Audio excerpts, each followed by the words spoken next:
Hi everyone. So I've just passed my 6th month anniversary living here in Merida, Mexico.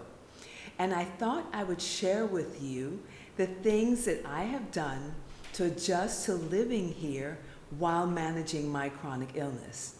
Some of the things I think I did just right, and some of the things I would adjust a little. So I want to show you the adjustments I made, and hopefully it will help you make better decisions when you move to Mexico or anywhere else overseas, really. So for those of you who've never been to my channel, my name is Heather.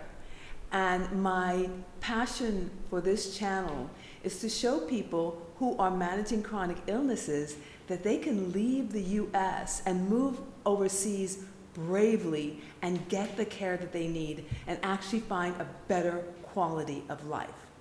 So I've made a short list, about 6 items, and I'll be glancing away every now and then because I want to make sure I talk about the things that I wrote down. So here we go, 6 things. The first thing is where you want to live. I'm not talking about choosing your region or your country. I'm talking about after you've selected your city, where you're going to live in that city. Now, when I first came here, I love the beach. I wanted to live by the beach, and I rented a place that was 2 blocks from the beach, and it was wonderful. I can smell the salt air. I could take my morning walks on the boardwalk, get fresh fish. It was awesome. But then I started realizing that I was doing a commute from where I was in Progreso to Merida, which is about a 35-minute drive depending on traffic, although on that freeway there wasn't a lot of traffic, but I was doing it 2 or 3 times a week. And I felt that was a little bit too much. And I started noticing other things. If I wanted food delivered on the days when my fatigue was, doing its thing and I didn't feel like cooking, so there was a challenge getting things like Uber Eats or Rappi, which is what they call it here, to deliver to my place because it was a good 35 minutes from the city and the local restaurants didn't have a lot of options. And then I noticed that if I needed anything other than a very casual med, I had to drive into Merida. Every time I needed to see my doctors, I needed to do that. I thought about if I needed an ambulance, how long would it take for an ambulance to get to me and get me to my preferred hospital? Also, here doctors do home visits. Will my doctor be willing to drive from where they are in their hospital to where I lived?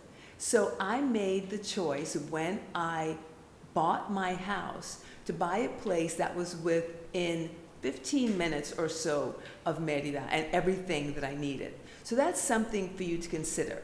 Now, I knew that I would buy a car, and I did almost immediately because I like having my transportation freedom. But if you choose to live in the city and because you want to walk to all these things or be a short distance, that's an excellent option, and there are a lot of opportunities to do that. And you can learn how to use the bus. They're very inexpensive, they're comfortable, they're safe, and they'll take you just about anywhere. There are, of course, Ubers. I don't particularly like using Ubers because I don't like waiting for them to come and pick me up, and I really dislike trying to find exactly where they're going to pick me up because it's not always where you're standing and making the reservations. And also, you have the option. I have a friend that has developed a relationship with a driver that when she needs to go somewhere and she doesn't want to do the bus or Uber, she will actually call this driver. And if she's feeling anxious wherever she is, she will call this person and they'll come pick her up. So that's something you can do, and you can actually afford to do that here. So choose where you live depending on your needs, and consider, yeah, the beach is lovely, but is the beach going to give you the convenience that you need to take care of yourself? So think about that. So thing number 2, getting help to take care of your home, your apartment or your house. Now, I wasn't raised with housekeepers. When I was really young, we had someone that helped, help my mom, help my parents with us. But having a housekeeper isn't the norm for most people in my socioeconomic bracket, right? But what I'm learning is, as I'm here in Mexico, I can afford to do that. And on days where my body is not cooperating, having someone come in to clean the house is just a really good thing to have. Because sometimes I'm just not up to it. And if you have a chronic illness, you know what I'm talking about, right? So when it comes to hiring a housekeeper, when I lived in Progreso, it was very inexpensive. It was about 200 pesos, which is about $10, right, to clean the entire apartment. When I was looking in Mérida, it was more like 400, 500, or 600 pesos, which is about $30, $35 depending on the rate. But I chose, and you may not agree with this, but I chose a company that charges me 850 pesos. And the reason I did that is because this company is insured. They insure, not only are they insured, they insure their employees. They make sure their employees are part of their equivalent of Social Security and they pay into that. They make sure their employees have medical coverage. They make sure that their employees, they drive their employees to my house so they don't have to worry about transportation, because often that is an issue. They provide lunch. If something's broken in my house, they're insured for that. If they can't show up, they send someone else. And I actually get to do a satisfaction survey with every single cleaning.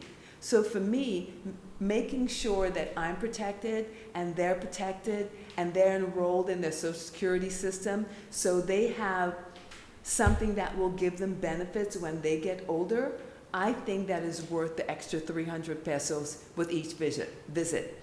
And I'm not sure that I said I have them come in twice a month, because I can take care of my house in between that. They come in and they do the deep clean for me. Now, there are other practicalities of living here, right? So I have a little plunge pool, and I use this pool because to do my water aerobics, because that's how I take care of my joints. So I have someone that comes and cleans the pool, and I hired a young guy that's a student, so I feel good about helping him earn a little bit of extra money on Saturdays. And I know that my pool is clean and balanced, pH and chlorine and so on, so I'm also taking care of my body. Another thing I do is I don't have a washing machine. I can get one, but I take my laundry to a local service, and in 24 hours I get my laundry back cleaned, and if you can have it ironed, or a few more days for dry cleaning and folded. So when I get home, I simply put it in my drawer. Now, for some of you, you may not want to do this, but if you suffer from chronic fatigue or a body that doesn't always cooperate, you need to find as many ways as possible to take care of the energy you have, right? I always ask people how you want to spend your health. For me, I spend my health by reserving my energy to do things that I want to do, because getting people to help you here is actually quite affordable. I also have a regular handyman. I went on one of the Facebook groups and I asked for recommendations, and I tried out 2 or 3, but now I have someone that I can schedule and they can come and do things, because if you have hands that have problems, again, if you have chronic fatigue, you need someone and you live alone, you have someone that could help you with that. So another thing I did, I was talking to Angel last week, and he said, Heather, you can actually get a reverse osmosis system to give you pottled water at your sink. Because I don't know if you've ever hauled a 5-gallon bottle of water and you put it in a dispenser. It gets heavy, and as Angel pointed out, I'm not getting any younger. So I didn't buy the system, which you can do. I rented the system, which is very affordable. We got a really good deal for the first 6 months, and then when it goes up to full price, it's about $18 a month. For me, that's worth it to always have potable water in my sink, to not have to deal with the bottled water, and they will maintain the system. They will come and change the filters. If the gear breaks, they will fix it. And if technology improves over the years, I can say, you know what? Let's redo the contract. I want the newer thing. So these are things to think about. Someone to clean, someone to clean the pool, someone to do your laundry, getting rid of the 5-gallon bottles of water. All these things for me are important. That way I preserve my health, there's less risk of injury, and again, it doesn't dig that far into your budget. So let's go on to the next thing. So healthcare. I've talked a lot about healthcare in my different videos, but there are ways, if you want to start from scratch, there are consultancy services here that could help you find your specialists. I found out that my insurance, Blue Cross Blue Shield, which covers me globally, actually has a program that would help me find doctors. But what I did is that before I came here, I scouted Merida and I made doctor's appointments, and I went to a primary care and she helped me build my team. And it's working out beautifully.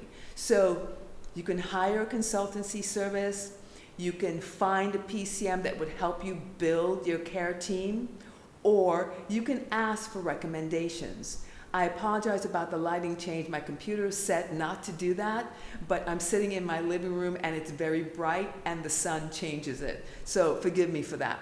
So yeah, the insurance can help you find doctors, and because something like Blue Cross, anyone that's licensed is within their network, so you don't have to worry about that. But you can also ask for recommendations, okay? So, and find someone who's willing to fight for you. What I didn't expect is that even with excellent coverage, filing claims was a challenge. And getting pre-approval for certain things was an absolute challenge. My rheumatologist had to fight my insurance company for 4 months to get a specific infusion that they gave me routinely in the States. But he had to fight them and go back and forth. He had to write letters, he had to make phone calls, and he would not have done that. If I'd chosen incorrectly, the doctor would have not done that. So talk to people before you choose a practitioner. They are here. I went to one doctor that I immediately didn't go back to because his biggest thing was how he was going to get paid. So that happened to me in the States, and I certainly wasn't going to allow that to happen here. So we talked about where your home is going to be and the conveniences that you need. We talked about getting help, being okay with getting help with the practicalities of living here in Mexico or anywhere, right? Get the help that you need. We talked about getting a consultancy service and finding the right doctors that you need, doctors that will fight for your well-being. So the last thing I want to say is be patient with yourself when you are adjusting to your life and figuring out how you're going to manage your chronic illness in your new home.